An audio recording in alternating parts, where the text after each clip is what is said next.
So Hey, what's going on, guys? We got a special guest today. We got Christyl Oflaherty. She's an NFT artist and a creative director.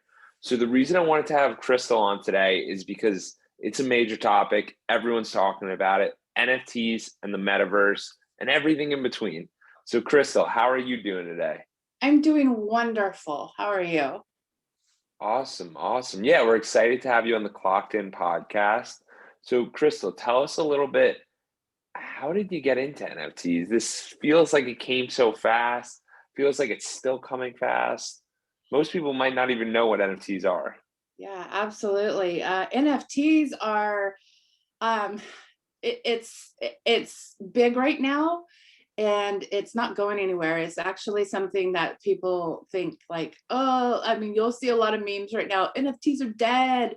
Oh, might be nothing. There's a lot of memes about that, but it's very early on still, and it's not late at all. It's actually it's prime time to jump into NFTs. I started with NFTs back in February and of last year, and I actually have kind of watched them a little bit on the sidelines. I saw things like crypto kitties. I saw things kind of like people doing. I'm like, what is this weird thing? So I kind of, and I have a son who is 21, so he was always gaming, and lo and behold, I did not know that over the last several years, all those Steam cards I was buying him, he was actually buying attributes in the game world and with them, and it's actually set him up quite well right now for what was then his future. So it was during lockdown, during COVID, of course, that we all found Clubhouse. And when Clubhouse started coming online and everyone was like, wow, now we can talk to people. Wow, there's a portal into the world where we can actually connect again. And it was a big deal for a lot of people, that tool. And just real quick, Clubhouse. Yes. It's a social audio app that goes on your phone, and you're able to connect with a lot of different people. Correct. And there was these rooms, and it got really big, and it still is big, and it allows people to interconnect without having to do the video, the Zoom, etc., and allows you to meet a lot of new people. I just wanted to preface that for the audience. Yes, So continue.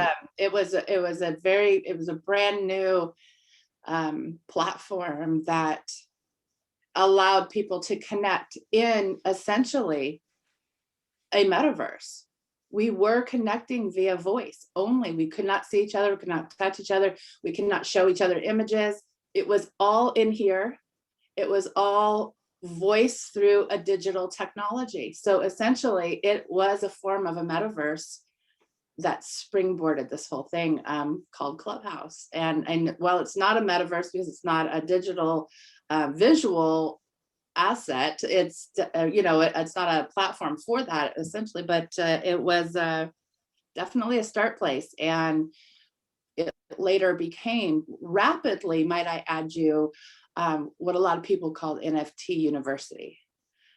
Because when I first joined Clubhouse, there was one Clubhouse room for NFTs, and it was sorry, just because I know a lot of people don't know what NFTs are. What's an NFT? Oh yes, non fungible token.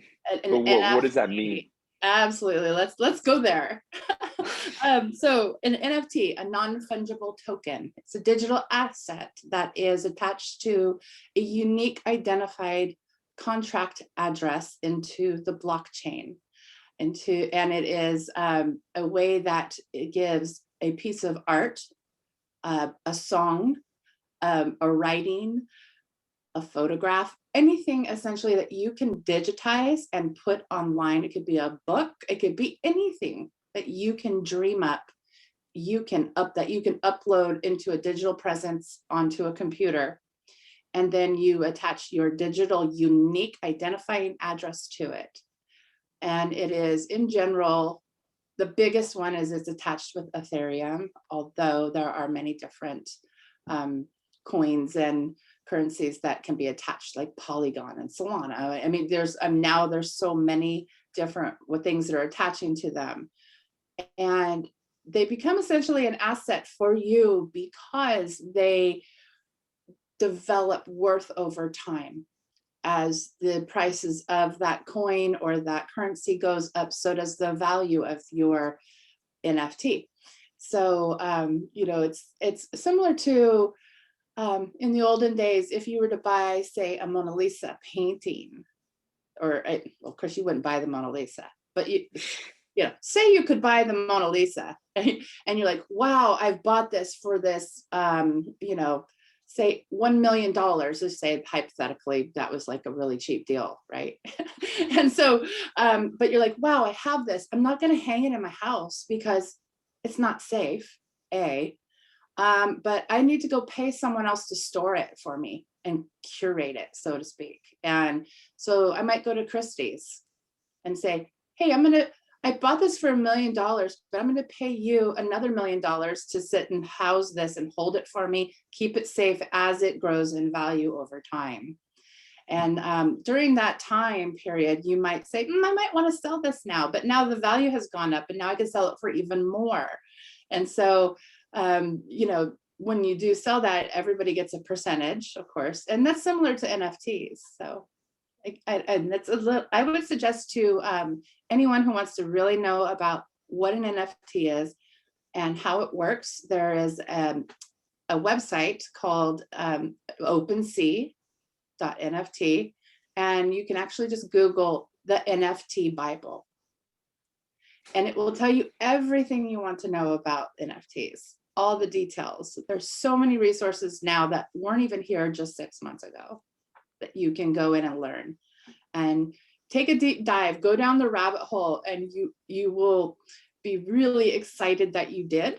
And you might just actually get the bug and not be able to stop. And then you might be excited about that too. So it's very liberating. The whole space is really liberated and set free a lot of people, and put everyone into a new playing field in living. Awesome. Yeah, for sure. And so for you, so this whole experience, so we get back to where you were at, NFT University. What happened there? I wasn't a part of that. I found out about NFTs a little bit later on, but tell us what happened there and how you finally made the jump and started creating NFTs and getting into that space. Well, okay, so I was in these chat rooms and we were talking to each other all about, like, literally opening our clubhouses and going, okay, I'm online, where are you at? And we were guiding each other and helping each other along the way to learn, how do I even mint one? How do I do it? Or, you know, how much does it cost to get started? And, you know, so we all really supported and lifted one another up, which is huge in this space. This is the artist revolution, is what it's been called. And meaning that it is all about lifting up and empowering other artists, which is a different world than what the business world has been. It's always been, you know, the stronger, the better, cutthroat business ethics. And this is business, but it is, I see you, I will lift you up higher, and therefore, I'm going to go lift that person up higher. Everybody's winning because that is what is happening, which is a new paradigm in the business world in itself. But back to your question, with Clubhouse, how did I get started in it? And that I learned from all of my friends and connections on Clubhouse. My first minting experience was with Jen Stein. I called her. She's an artist in LA, and she's like, just call my phone, I'll walk you through it. And I did it, the first one, and that was really exciting. And then I learned about different platforms, and then I got an invite on Foundation NFTs. There's many different platforms, and some of them you have to be invited to by another artist because they want it to be really valued space. So it's not just anyone can jump in. They don't want bots jumping in. So it's sort of a trust system. There's things like Super Rare where you apply and you go, here's my art. Here's what I've done with it. Here's why it's cool. And they go, yes, we'll take you in, and then we'll showcase you. And so that a lot of people have done that. And so my first, what I call Genesis piece, was on Foundation, and it was called Tangerine Dream, and that was my first sale. So that was really exciting. So Incredible. And how much did this, I have two questions. How much did it sell for, one? And then my second question is, what artists are getting into this? Like, how did this happen? You know what I mean? Because it's digital art. Like, were people doing digital art before? Like, what was your past? How did it all work? well, I can tell you how I first got into crypto. And Yeah. that was for me really, and a really important piece of how I found such grand interest in all of this.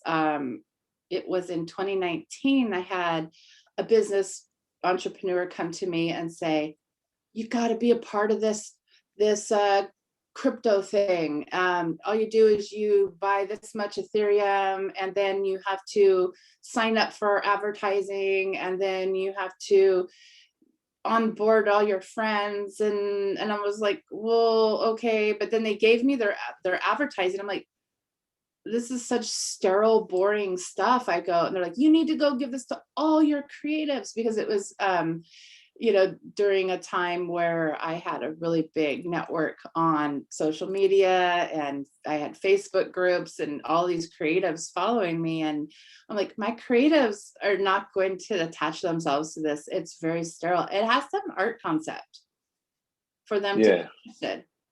And so I started creating all of these art concepts with these really far out, like space women going around, with Ethereums and, things flying around. I'm like, if we did something like this, people might be interested in my realm of creatives. And they're like, no, you have to do this. Well, it turns out it was a pyramid scheme that I was getting into. And I quickly saw it and I went, I'm out. This is not for me.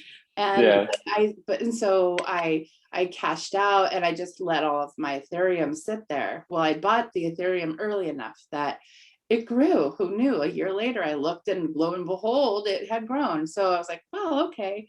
And then I kind of started diving into the space of NFTs once all of those things started happening. And yeah, I had somebody reach out to me, and they said, you should buy this Bored Ape, it's only $200. And I said, it's too much money.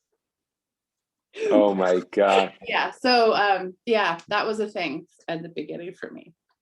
Yeah. So just to give everyone context to this, you need the Ethereum, which is a cryptocurrency, to purchase NFTs, Yes. or it's Solana or whatever cryptocurrency you're using for that NFT.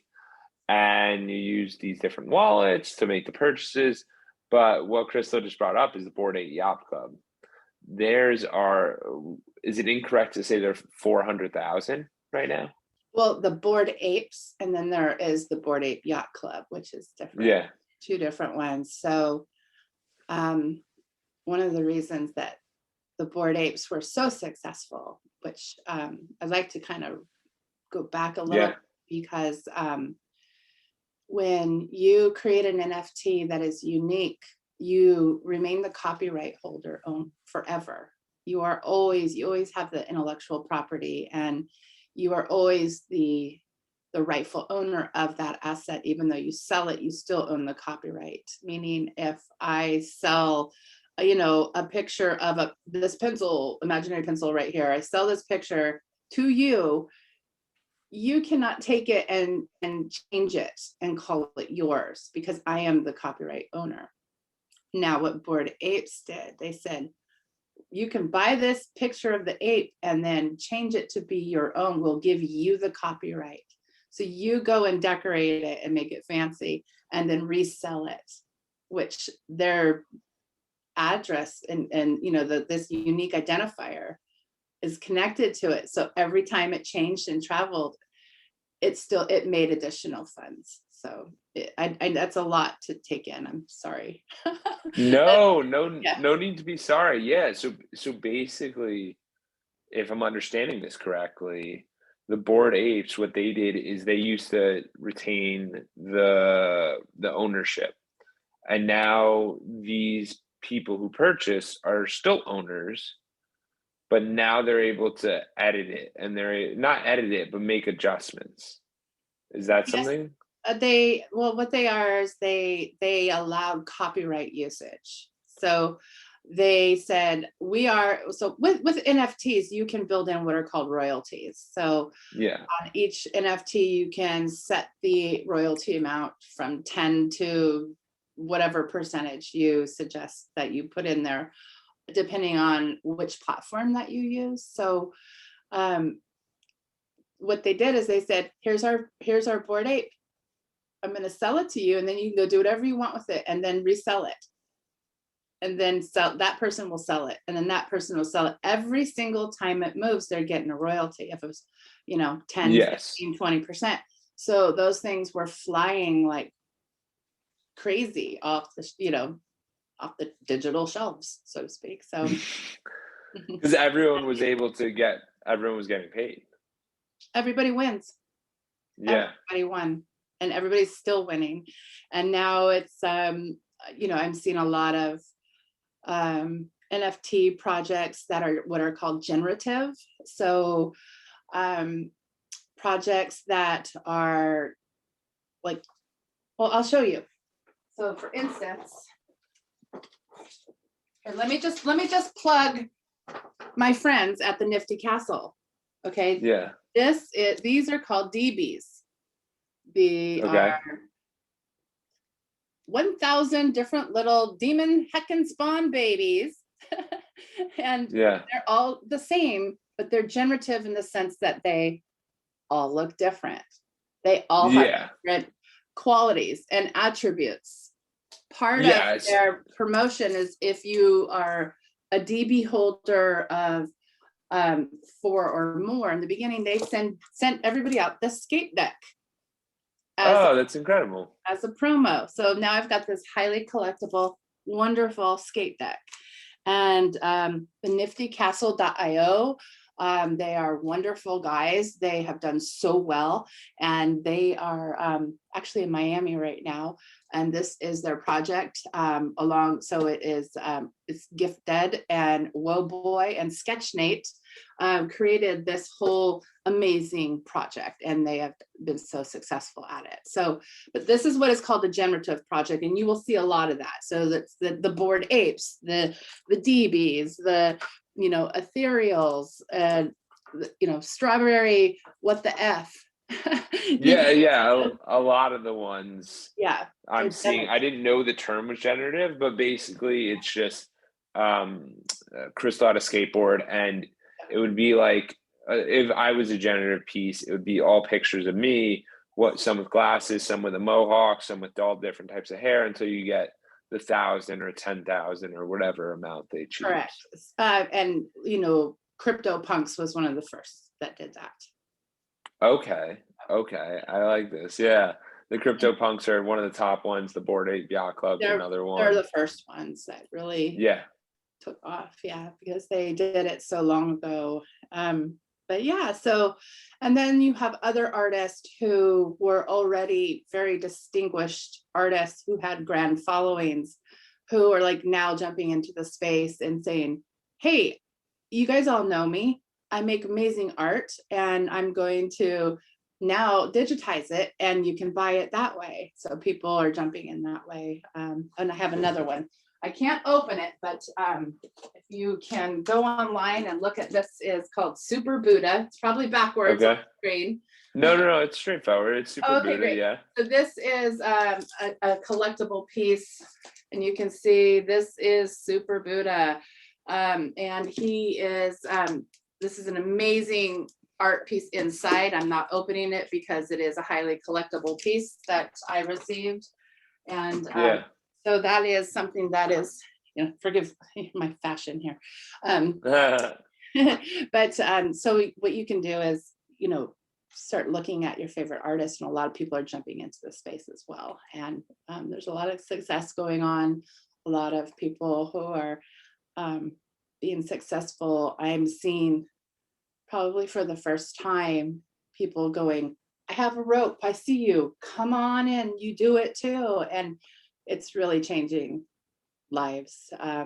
If you all are able to see anything about Art Basel in Miami, you will see many people, celebrating, showing their cool watches, their cool cars, they're doing things in their lives that they never dreamed they would have the opportunity to. And it is because of NFTs.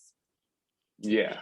It is because they've been empowered. It's because they took leaps of faith. They jumped into these big black voids and just said, I know my feet are going to land because my community has me.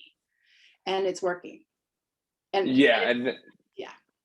can you give an example of that? I know you threw out a bunch of different ones, but when you're saying people are making it, people are able to do it, is it that the digital artist is now able to, like, the way I learned about it and my concept of understanding it is if you support someone who's small and maybe they, instead of getting a big radio deal, they end up doing a CD deal that themselves and they sell 100 CDs to those 100 holders, and that can go up because that might be their Genesis CD where it's their first time that you have ownership of their music essentially. Yeah, for sure. Instead of selling an album. So an example would be like the DB's project, the skateboard deck I just showed you. The artist hand drew every single one of those Oh, wow.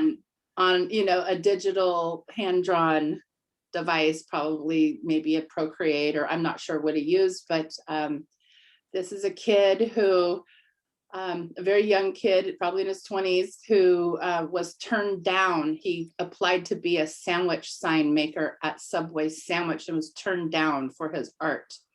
Oh my And God. and he was like a little defeated because he's working mundane jobs, over the counter jobs and places like Subway and things, and now he's driving around in Miami. Yeah. So it's I'd love to talk and throw numbers out, but I don't know that I am allowed to do that. But it's been substantial. This space It's like, allowed yeah. him and many others to participate in parts of life that never were dreamed before were possible. Yeah. Yeah. It's a lot bigger than most people would imagine. Like people are making more than some regular job salaries. It's very impressive. Oh, And yeah. just to not say a number, but like kind of get a perspective. So we have the NFT thing.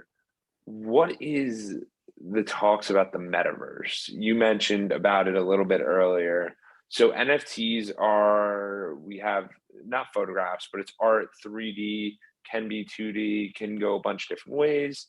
Yeah. We can look on OpenSea.nft and find the NFT Bible to learn more about that. But what is the metaverse and how do the NFTs connect to that? Sure. How does that all work? So, and I think the most popular form of what people recognize readily, it would be Decentraland, which is, you put on your Oculus glasses. You can also do it on your desktop and you walk around, and people have built different properties and stations and homes and you name it. It's the like the DJ party for so and so who's having their NFT drop party in there. Yeah. Like, hey, come in to the party house at 4. We're all going to be in there, and if you're there, whoever shows up is going to get it airdropped an NFT. So people jump in.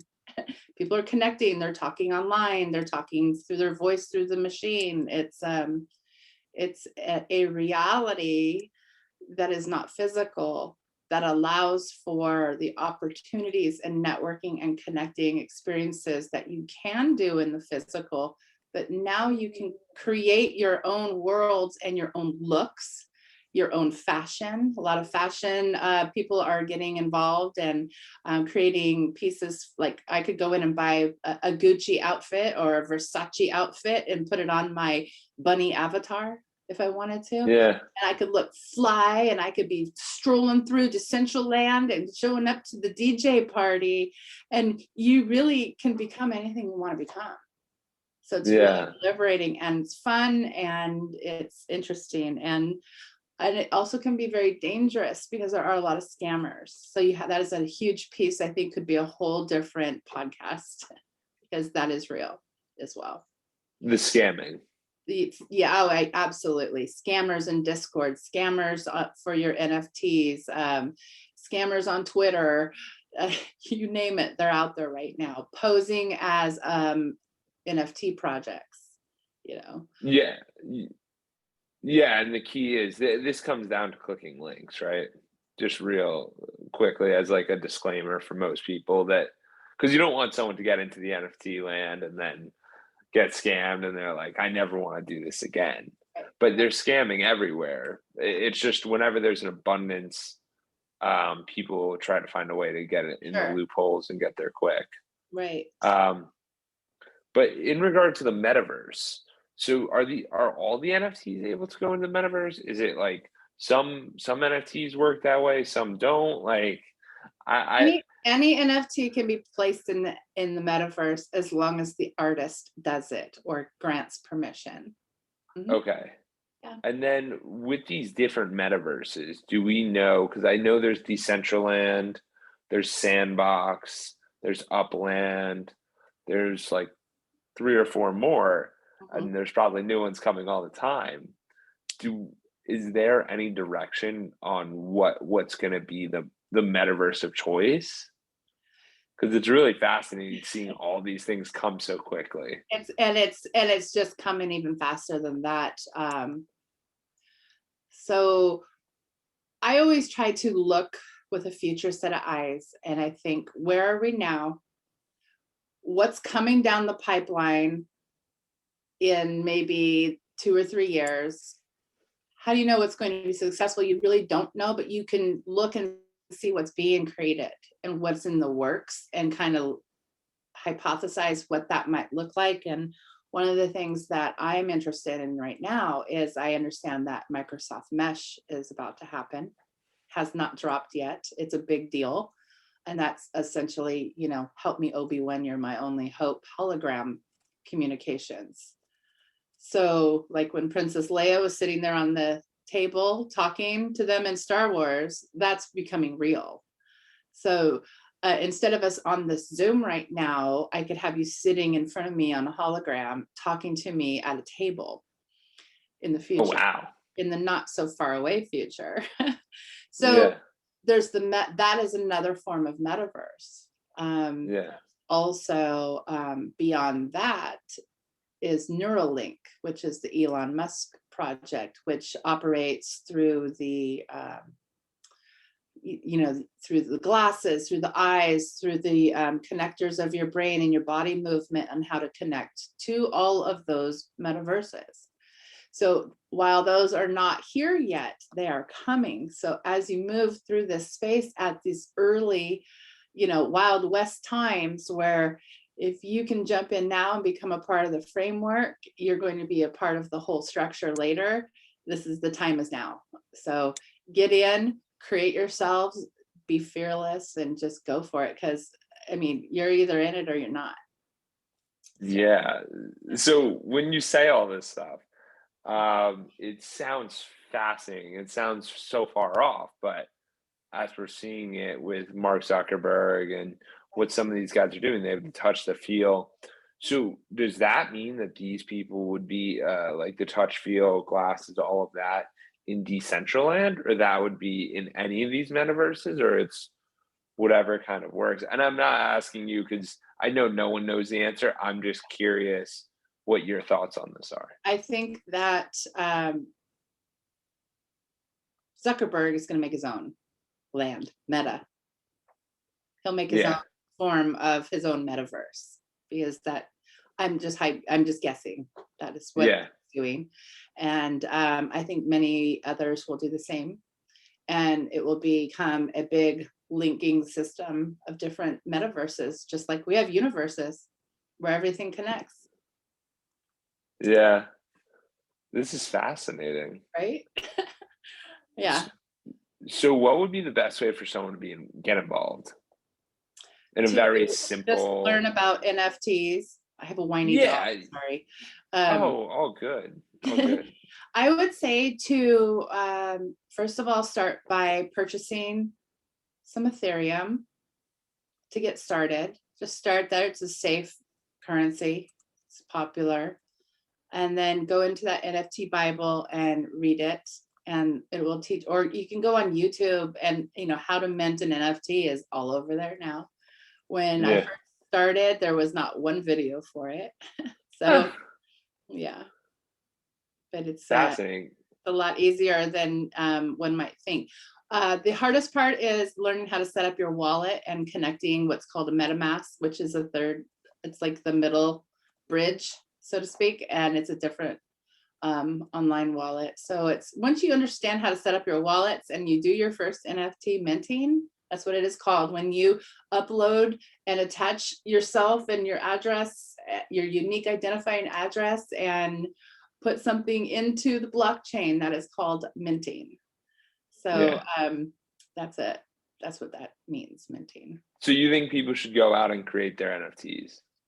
Like I when you think, mean the mint? yeah, I think And that what would someone mint? What would someone mint? Like you can mint anything that you can digitize. You can take a photo, you can take a digital, you can do a drawing, you do a painting, you can do a voice recording, a song, music, anything that you can put and upload into a computer, you can make it into an NFT. okay. And then just to get ahead of it before it starts happening. So if I was to take a picture of like the White House Hmm. and I called that my NFT, I obviously don't own the White House. Right. So I tell people you do same rules that you would use on the street as far as copyright goes. Just be ethical, be genuine, and be safe. I would not try to make money off of a photo of an intellectual property, That of you do a not venue own. or a person, even a model, even a person. And that's one thing when I take photos of my, I do a lot of photography. I use living human people in my imagery, and then I digitize and composite all these digital aspects around them. But I have to get a release signed by them that gives me the rights to use their image and likeness. And then what I do is I give them a percentage of that sale once it sells. And That's awesome. so I'm uplifting everyone involved in the whole creative process that way. So, but same thing, you couldn't just take a person on the street, take a photo, and then go and make money off it. You just have to follow the laws. I mean, people do it. It's been done. Yes, it has. Has there been a system implemented yet that goes in and catches and snares all these rights and copyrights, and even with digital assets? So a lot of people will use stock images and they'll download them and create images with them. But unless they're paying for the high-end licensed stock image, it's not a commercial, Yeah. then it's not there now. But I guarantee you in about 5 years, everyone's going to get dinked for all that stuff. 100%. Yeah, 100%. Actually the first NFT that I minted is this background because Oh, I own really? this. Yeah, I mean, because I wanted the podcast, I wanted it to be cool. So I was playing around on a Saturday morning and I was like, which picture can I upload? And then I thought, what do I actually own? And you know what I mean? There's some pictures you own, some things you don't own. It becomes a lot of questions. So yeah, the background to the podcast is what I made an NFT out of, That's which so was cool. interesting. I love It that. was in, That's yeah, it was fun. amazing. I love that. Yeah. It was something a little different. So let's dive into it with you, Christyl. What Okay. is it that you are working on in regard to the Golden Goddess collection? I know we talked about it a little bit pre-show, Mhm. but let's dive into it here. What is it? Do people know about it? Is this your first? What's going on with it? Yeah. So it's kind of a long story. I'll try to sum up. It's sort of a two-parter.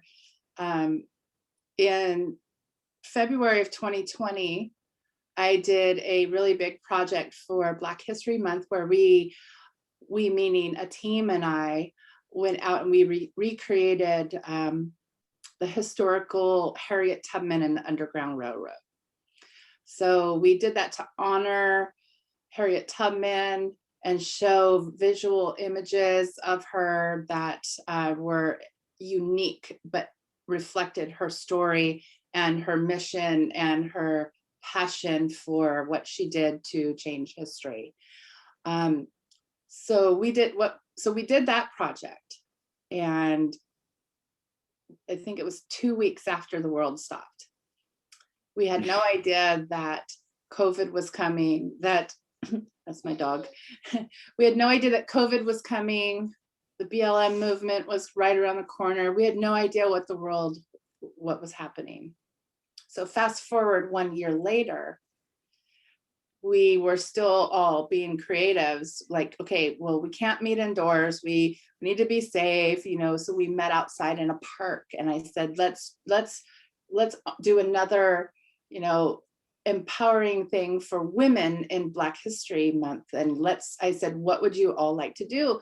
And they're like, I don't know. We'd like to do something fantasy-like. I said, well, how about golden goddesses? We will immolate you all, lift you up. I would like you to create which golden goddess you would like to be. Tell me which one. And then I will write a story about, I had them write a story about what that goddess meant or stood for. And then I created the images for it. So that now I have minted them. I have 36 of them up right now, and I have them minted on OpenSea. And each one has the model in it, has written a story that is meaningful. It holds depth and weight to them individually, personally, emotionally, and there's a lot of passion in this project. And so those are available to mint. I have not shown them to anybody. They have sat and idle on OpenSea because I have been really involved in other projects over the last 4 months. So now I'm ready to kind of pop them out there. So it is called the Golden Goddess Project. And these are photographs of actual, real, beautiful souled women who just had a whole lot of love for doing this project. And I was really honored to be able to put it all together. So I love it. And I'll drop the link in the description of the podcast. But okay. This is something, can you share the screen and show it? Because what we'll do is we have obviously the audio podcast, which we'll be putting out and people are probably listening to it. And then we'll also put this on YouTube just so people can see this Golden Goddess collection. And I'll put the link in the bio. Sure. When we describe it. But yeah, it's the 6 photos, all unique women. And the cool thing is that Christyl was telling me about, and you just mentioned, is that each time these sell, these women get a piece of that, right? Yes. So these, there's a percentage that will go to each individual into this. I'll keep the royalties and then they'll get the sale. So what I'm trying to do is help women to be empowered. A lot of these, let's see, like for instance, let me see this one right here. This is the gold. Are you able to see my screen? I can see it, but I appreciate if you just read it as you're talking, just because so everyone listening can keep going. Absolutely. So this is called the Golden Goddess, Mother of Earth, Grace. And this is a woman who, sorry, that's my dog. This is a woman who is an up and coming fashion designer. She started out by using repurposed clothing, and she's starting to dive into actual real fashion designing. So by this NFT, this will help her business to be seen, be recognized, and it will assist her financially. She's written a little story. There's a story down here that she wrote herself. And some of them are funny, some of them are beautiful, some of them are all the above. So I hope that makes sense. Yeah, that's awesome. I think it's amazing. And it's cool being able to be on the forefront and kind of seeing what the thought process is going through an artist, what they're going through, where the value is created in this, because that's really the big interest of me is with NFTs, there's so many ways to chop up and cut up the value. Oh, it's absolutely beautiful. Yeah, If you're thank looking, yeah, it's amazing. It's got a lot of different colors. It's very unique. It's three-dimensional, and you're not seeing this with a lot of other NFTs. Right, right. So, I mean, and for this, well, thank you, first of all. That was very kind of you to say. I appreciate you.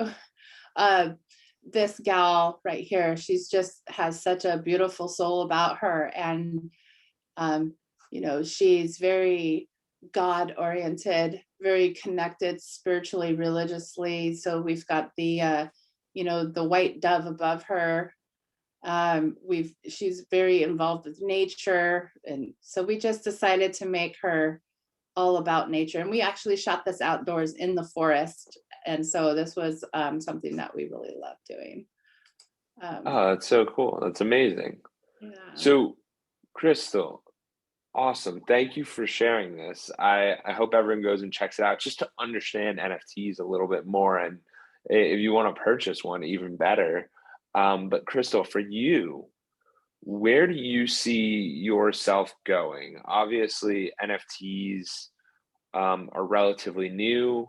Is this a space that you're going to find yourself in a little bit more often, or Oh, what do you see absolutely. down the line?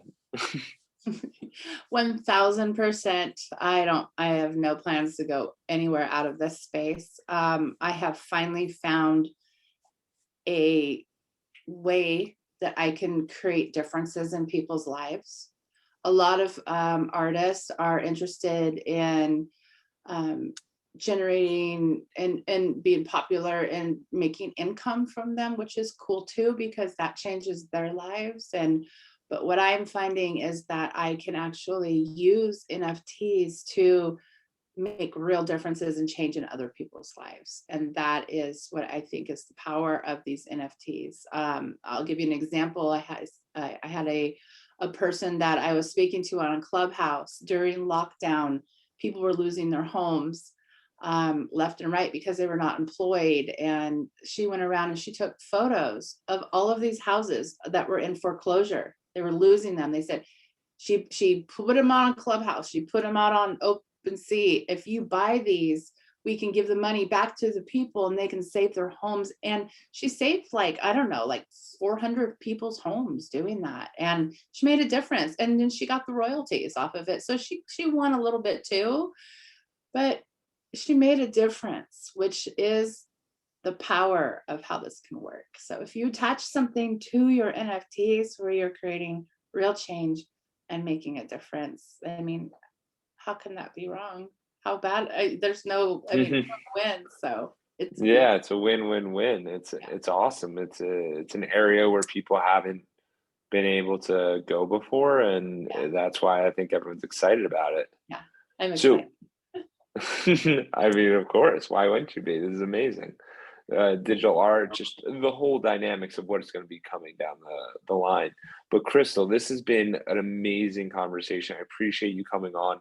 Now, Crystal, where can people find you? How can they reach you? How can they talk to you? What is I'm it? on Instagram, ChrystylOflaherty.official. I also have a website. It's my name, ChrystylOflaherty.com. And you can find my work on OpenSea. I'm also on Foundation NFT. So you can just look up my name on Foundation NFT, which Awesome. I could Oh, you actually, want to pull it up there? Yeah, just I show it can real pull quick. that up. I don't know if you can still see my crazy screen. Yeah, Okay. yeah, because we're doing the screen Yes. share where we're just gonna see So some this of is the. what's called Foundation NFT. It's the Foundation app. You simply do a name search for me there. I come up and this is my page. And you can see that I have some things for sale here. And then this is what I call my Genesis piece. This was a Genesis piece means it's the first one that you sell. So Yeah. this was it right here. This is called Tangerine Dream. Wow. And this was this was my fun one that I sold first. This was bought by 3F Music, and he is out of Dubai. And Okay.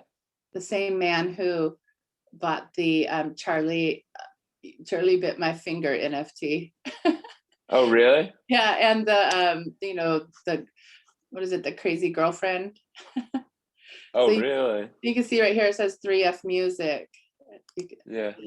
So he's what I like to call a whale. He's a really, helped out a lot of people, but these are all the ones that he has purchased, and he owns some pretty big ones. So trying to find I just want to give an example to your audience really quickly, because this will kind of blow you away. Let me see if I can get down. It was a little early on, so it's going to be down here low. Hold on. So Disaster Girl. Can you see that? Yeah. Oh This my was a God. very popular meme. Yeah. So this little girl is now grown, and she put this on foundation up for sale. And this is how much she got for it, $800,000. And that 180 ETH is now worth, it's It's now around, worth this much, 800. Maybe it sold maybe it was only 4 when it sold originally, but now it's worth 800. So it's wow. almost $1 million. So that's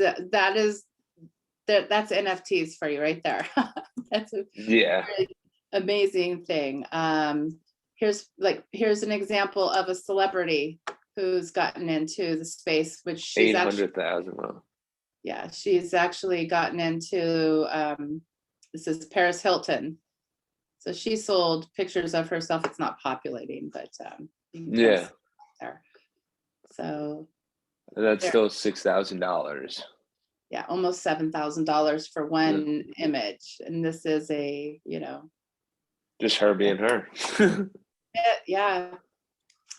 So It's it's really incredible. sky's the limit. Anything you can dream up, anything you can create, anything you can make, it's possible.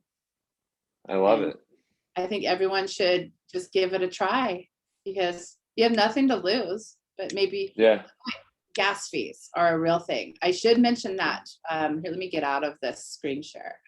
When you mint an NFT, there are what are called gas fees. So every time you click sign, yes, I agree, there's a little miniature fee. Sometimes they're miniature, sometimes they're really big. Sometimes it might be like a $30 fee. Sometimes it might be $100 fee. And that is dependent on what time you try to mint your NFT. So I suggested a lot of people to do it in the middle of the night when there's not as much traffic. But anyways. Yeah, because the gas basically comes from the amount of people trying to utilize the Ethereum chain, which causes you to obviously higher demand. Whoever's going to pay the most is going to get it. Yeah. So sometimes I'll go in to do something. I'm like, oh, I'll just wait till gas is lower. Yeah. And you can go online, and you can go, it's literally called thegasstation.com to see how much gas is. I love it. Christyl, this has been phenomenal. I appreciate your knowledge. I appreciate you sharing the Golden Goddess with us. This has been pretty amazing. And we will talk again soon. Thank you. I'm honored. I'd never dreamed that I would be sitting here either. So it's still just mind blowing. I mean, if you would have told me a year ago I was going to be on a podcast for NFTs, I would have been like, what? Who's time for that? That's what I would have said. And now I have time, and now it's happening. And so I'm really grateful, and I'm really excited. I'm also really willing to answer questions from anyone who reaches out to me. I'm happy to help. And if I can't help, I most likely know people who can. And so anyone who's interested in NFTs, please reach out to me, and I'm here for it. Yeah. Awesome. So, all right.